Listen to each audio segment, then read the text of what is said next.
Good morning everyone. हम सबको पता है केमिस्ट्री जी एग्ज़ाम की डेट शीट आ चुकी है। तो आप लोग सब पैनिक कर रहे होंगे, पर पैनिक करने की कोई बात नहीं है। मैं अब रेगुलर जो इम्पॉर्टेंट टॉपिक्स हैं सेमेस्टर 1, 2, 3, 4 टॉपिक वाइज मैं वीडियोस को अपलोड करूँगी। तो आप लोगों को इससे जो हेल्प हो सके आप लोग हेल्प लीजिए। चलिए स्टार्ट करते हैं। पहला, एग्जाम में क्वेश्चन आने का चांसेस है differentiate between sigma and pi orbital. Sigma और पाई ऑर्बिटल के बीच में डिफरेंस क्या होता है? तो पहला पॉइंट लिखा हुआ है sigma bond is formed by head on overlap of orbital.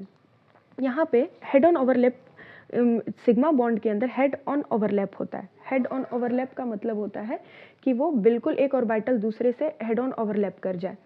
और पाई बॉन्ड के अंदर क्या होता है? It is formed by side wise overlap of orbital. Side wise overlap of orbital मतलब उसके जो दो ऑर्बिटल हैं वो दोनों sideways, side one side second side, वो दोनों ओवरलैप करेंगे।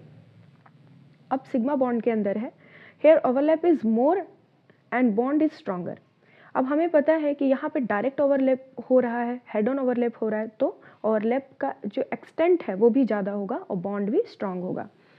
नेक्स्ट पॉइंट है here overlap is minimum hence it is weak bond. और पाई बॉन्ड में क्या होता है? ओवरलैप कम होता है, ओवरलैप कम है इसीलिए ये वीक बॉन्ड भी है। थर्ड पॉइंट है sigma bond can be formed without formation of pi bond. Sigma bond का फॉर्मेशन बिना पाई बॉन्ड के फॉर्मेशन हुए भी हो सकता है, पर पाई बॉन्ड के केस में ऐसा नहीं होता है। पाई बॉन्ड कभी भी सिग्मा बॉन्ड को फॉर्म किए बिना बन ही नहीं सकता। नेक्स्ट पॉइंट है sigma bond is only one in एनो बिटवीन टू एटम्स।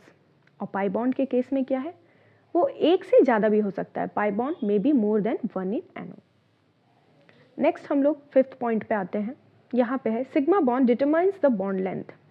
अब हमने पहले ही प्रीवियस पॉइंट में ही पढ़ा, यहाँ पे हेड ऑन ओवरलैप भी हो रहा है, तो यहाँ बॉन्ड लेंथ डिसाइड करने वाला भी सिग्मा बॉन्ड होता है।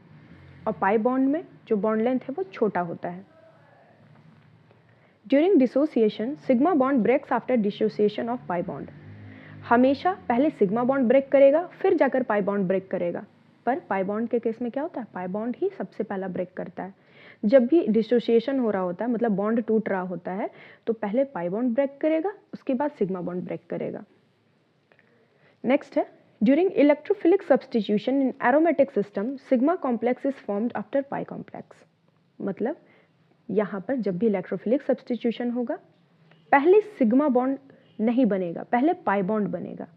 और इसमें पाई के केस में भी वही है, एरोमेटिक इलेक्ट्रोफिलिक सब्सटीट्यूशन में पाई का कॉम्प्लेक्स का फॉर्मेशन होता है पहले। तो ये था हमारा डिफरेंशिएट बिटवीन। अगर आप 7 ये पॉइंट्स लिख देते हैं तो फिर आपके मार्क्स अच्छे आ जाएंगे। Thank you so much.